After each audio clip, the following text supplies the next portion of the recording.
இந்த வண்டி பார்த்துக்கிட்டிங்கன்னா பல்சர் 220 எஃப் மாடலு BS4. இது வந்து சிலிண்டர் பேரல் கிட்ட ஆர்டர் போட்டாச்சு. இது வந்து ஹெட்டில் வந்து எப்பயுமே வந்து பார்த்துட்டோம்னா அந்த கைடு வந்து செக் பண்ணிக்கணும். உள்ள 2 கைடு இருக்குது பார்த்தீங்களா, இன்லைட் வால்வு ஓடுறது, எக்ஸாக்ட் வால்வு ஓடுறது. 2 கைடும் வந்து நல்லா இருக்குதா இல்லையான்னு செக் பண்ணிக்கணும். அப்போ தான் நம்ம வந்து வால்வு மாற்றி சீட்டிங் பண்ணணும். இப்போ இதில் வந்து பார்த்துட்டோம்னா வால்வு எரிஞ்சிருக்கு, பார்த்தீங்கன்னா தெரியும். இது வந்து இன்லைட் வால்வு, வந்து எக்ஸாக்ட் வால்வு. அதே மாதிரியே வந்து பார்த்துட்டோம்னா நம்ம ஒவ்வொரு டைமும் ஹெட்டு சீட்டிங் பண்ணி போடுறப்ப compulsory valve oil seal guide check பண்ணி தான் நம்ம ஹெட்டு சீட்டிங் போடணும்.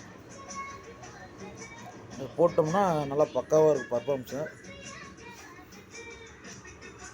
இந்த கம்பர்ஷன் ப்ராப்ளம்லாம் ஒரு சில வண்டியில் வரும். இதனால தான் வந்து அந்த மாதிரி கம்ப்ளைண்ட்லாம் வரும். ஆனால் இதெல்லாம் வந்து மாற்றி நம்ம ரெடி பண்ணிட்டோம்னா எந்த பிரச்சனையும் இருக்காது. பார்த்தீங்கன்னா தெரியும். நம்ம சேனல் பிடிச்சிருந்துன்னா சப்ஸ்கிரைப் பண்ணுங்கள், லைக் பண்ணுங்கள், கமெண்ட் பண்ணுங்கள், ஷேர் பண்ணுங்கள்.